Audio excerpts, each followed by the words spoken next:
नमस्कार दोस्तों, आप सभी का स्वागत है आपके अपने YouTube चैनल मुस्कान सिंह चैनल पे। सो फ्रेंड्स, एसएससी सीजीएल 2026 के एग्जाम होने वाली है। कैसे बता रही हूँ? क्योंकि एसएससी स्टेनो का डेट आ चुका है और एसएससी ट्रांसलेटर एग्जाम का।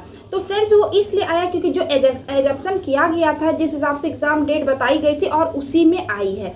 तो सब कोई बोल रहे हैं कि 28 सितंबर से सीजीएल का भी एग्जाम कंडक्ट कराया जाएगा। तो आई होप कि उसी दिन से स्टार्ट होगी या आगे पीछे कुछ डेट हो सकती है, लेकिन एग्जाम होगी। पर एग्जाम में मात्र 40 दिन बचे हैं और 40 दिन में मेरी मैथ की स्ट्रेटेजी क्या रहने वाली है मैं आपको वीडियो में बताती हूँ। तो वीडियो को लास्ट तक जरूर देखिएगा। सो फ्रेंड्स देखिए, मैं बहुत दिन से परेशान थी और इसलिए मैं यूट्यूब पे वीडियो नहीं बना पा रही थी, क्योंकि मैथ्स में मेरे टाइम मैनेजमेंट बिल्कुल भी नहीं हो पा रही थी। मैं बहुत डिप्रेशन में चल गई थी कि बिल्कुल भी टाइम मैनेज नहीं हो रहा है और क्या सोच रही थी कैसे क्या करूं।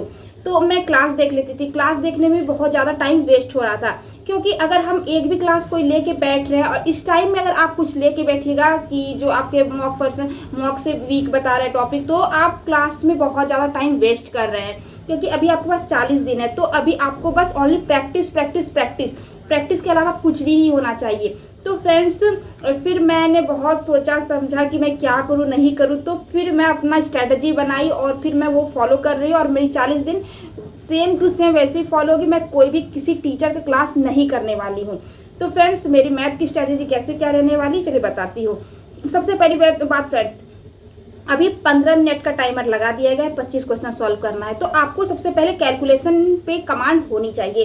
तो कैलकुलेशन पे कमांड होने के लिए आपको स्क्वायर आप 50 तक एकदम याद ही कर लीजिए। लोग तो बोलते हैं 30 तक, लेकिन मैं आपको बता रही हूँ 50 तक, क्योंकि कुछ भी हो सकता है। आपको रीजनिंग में काम आ जाएगी। आप 50 तक स्क्वायर याद कीजिए, क्यूब आप 30 तक याद कर सकते हैं।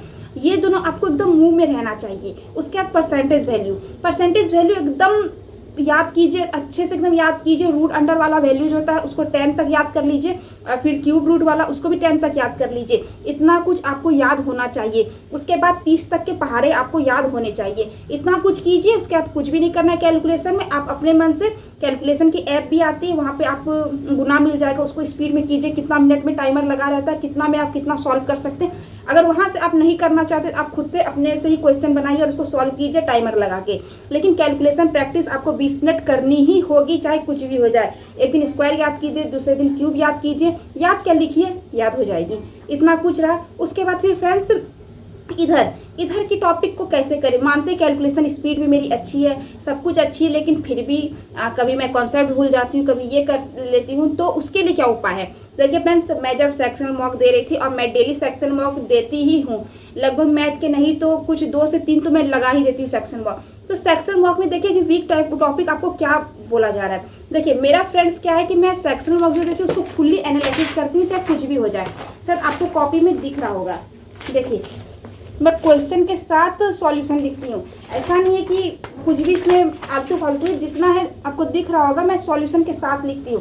तो ये मेरा एक अलग एनालिसिस है कि मैं जो भी क्वेश्चन गलती हुआ, चाहे उसमें ज़्यादा टाइम लगा, मैं क्यों नहीं सॉल्व कर पाई, जो क्वेश्चन रॉन्ग हुए या जो क्वेश्चन में ज़्यादा टाइम लगा, मैं सारे लिखती हूँ। और सारे के सॉल्यूशन मैं कभी गूगल से, डाउट ग्रुप से, कहीं से भी देख के मैं अपना सॉल्यूशन उसमें एक्स्ट्रा लिख लेती हूँ। 2-3 सॉल्यूशन लिखती हूँ एक क्वेश्चन के, तो वो तो खैर अलग है। उसके बाद फिर जब मैं सेक्शन मॉक देती हूँ तो वहाँ पर मेरे एक वीक पॉइंट बताते हैं, चाहे वो फुल मॉक में, जैसे कि मेरा प्रॉफिट लॉस वीक बताया कि शायद मेरे क्वेश्चन छूट गए या फिर टाइम मैनेज नहीं हो पाया कुछ भी रीजन से।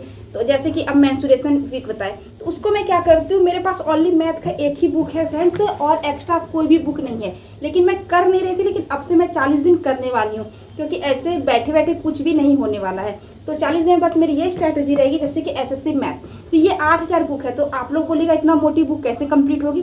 तो ये मैं पूरा मोटी बुक नहीं बनाने वाली हूँ। जैसे कि फ्रेंड्स मेरे क्या कहता है, आप लोगों के पास जो भी बुक है आप उसको फॉलो कीजिए। और जैसे कि मेरा प्रॉफिट लॉस वीक बताया, तो प्रॉफिट लॉस इसमें ना सर दिए हुए हैं कि एग्जाम वाइज, तो जितना भी एसएससी सीजीएल का एग्जाम के क्वेश्चन पूछे गए हैं वही लगभग हमको लगता है कि प्रॉफिट लॉस के 150 से 200 क्वेश्चन हैं एसएससी सीजीएल के। तो मैं बस उसको सॉल्व कर लूँगी, और जितने भी पूछे गए उसको नहीं कर सकती क्योंकि उतना टाइम नहीं है। तो एक दिन में जैसे मेरा प्रॉफिट लॉस वीक बताया या और भी कुछ बताया, तो मैं पहला दिन प्रॉफिट लॉस कंप्लीट कर लूँगी। दूसरे दिन अगर उनको मेंस्ट्रुएशन वीक बताया तो मैं सीजीएल के सारे मेंस्ट्रुएशन के क्वेश्चन बना लूँगी, बस ओनली सीजीएल के, क्योंकि उतना टाइम है नहीं। और मैं मॉक एनालिसिस भी करती हूँ। मॉक एनालिसिस करने से क्वेश्चन और सॉल्यूशन दोनों लिखती हूँ, तो वहाँ मेरा अलग एनालिसिस हो रहा है, यहाँ मेरा चैप्टर वाइज अलग कंप्लीट हो रहा है। तो ये टारगेट लेके मैं चल रही हूँ और ऐसा मैं करने वाली हूँ 40 दिन तक। मैं बहुत सोच समझ के ये वीडियो बना रही हूँ फ्रेंड्स, कि ताकि आप लोगों को भी हेल्प हो सके। ये नहीं है कि मैं बस ऐसे ही, मैं बहुत सोची समझी, मैं बहुत परेशान रही, तब मैंने ये निष्कर्ष निकाला कि मुझे ऐसा करना है। क्योंकि बस मैं तभी मॉक एनालिसिस करती थी या कोई यूट्यूब पे वीडियो देख लेती थी, लेकिन उसमें मेरा बहुत ज़्यादा ही टाइम वेस्ट होता था और मैं एक्स्ट्रा कुछ भी नहीं पढ़ पाती थी। तो मैं अब सोच ली हूँ कि मैं 15 मिनट का मॉक दूंगी, लगभग डेली टारगेट रखूंगी कि 3 से 4 हमको मॉक देना, उसको एनालिसिस करना है। और जो क्वेश्चन जो मेरे को वीक पॉइंट बता रहा है, चाहे वो फुल मॉक में बताए या सेक्शनल मॉक में बताए, उसको मैं लिख लूँगी कोई पेज में। उसके बाद फिर मैं उसको अच्छे से इस बुक से, या आपके पास जो भी बुक है उसके 100 क्वेश्चन लगा लीजिए। ज़्यादा नहीं लगाना है, मिक्स क्वेश्चन है, 100 क्वेश्चन लगा लीजिए। अगर आपके टाइप वाइज बुक है तो हर टाइप से 2-3 क्वेश्चन करके लगा लीजिए। 100 क्वेश्चन 70 से 80 या 100 क्वेश्चन लगा लीजिए फ्रेंड्स, सफिशियंट है, समझे, बहुत ज़्यादा सफिशियंट है, उससे आगे कुछ भी नहीं करना है। फिर आप देखिए नेक्स्ट मॉक। और हाँ फ्रेंड्स, एक फुल मॉक डेली दीजिए। फुल मॉक देने में बिल्कुल भी कसर नहीं छोड़िएगा, क्योंकि आपके वीक पॉइंट वहीं से पता चलते हैं, आप कितना स्कोर कर रहे हैं, कितना रैंक ला रहे हैं, वो सब वहीं से पता चलेगी। तो फ्रेंड्स, ये रहा मेरा पूरा मैथ का रणनीति कि मैं 40 दिन लगभग क्या करने वाली हूँ। और आप लोग अभी यूट्यूब से जितना दूर रहिए, ये टीचर्स की कॉन्ट्रोवर्सी में बिल्कुल भी मत पड़िए, मैं ये कह रही हूँ। और यूट्यूब खोलिएगा तो बस खोलने साथ टीचर की कंट्रोवर्सी स्टार्ट हो जाती है, तो वो सब वीडियो बिल्कुल भी मत देखिए। और मेरे ख्याल से अभी 40 दिन टीचर अच्छा कंटेंट दे रहे हैं, आप कीजिए, फॉलो कर सकते हैं तो, लेकिन मेरे ख्याल से वो टाइम वेस्ट है। क्योंकि अगर कोई टीचर 3 घंटे की वीडियो बना रहा था, आप 3 घंटे वीडियो देखने से अच्छा है कि सेल्फ स्टडी कीजिएगा, तो आपको उससे ज़्यादा फायदा मिलेगा। तो फ्रेंड्स, ये वीडियो मैं बिना ऐसे कुछ की नहीं हूँ, बहुत ज़्यादा सोच के और बहुत ज़्यादा ही मतलब एनालिसिस करके वीडियो बनाई है और मुझे फ़ायदा हुआ है, तो मैं आप लोगों को बताई। तो 40 दिन मेरी ऐसी स्ट्रैटेजी रहने वाली है और आई होप भी आप लोगों की भी पढ़ाई अच्छी चल रही होगी। और मैं कोशिश करूँगी कि आप यूट्यूब पे रेगुलर वीडियो बनाऊँ, चाहे नहीं भी कुछ तो सप्ताह में 3 दिन तो वीडियो ज़रूर बनाऊँ। तो फ्रेंड्स, आई होप ये वीडियो से आप लोगों को बहुत हेल्प मिली होगी। तो मिलेंगे नेक्स्ट वीडियो में नेक्स्ट सब्जेक्ट लेके। तो फ्रेंड्स, तब तक के लिए धन्यवाद।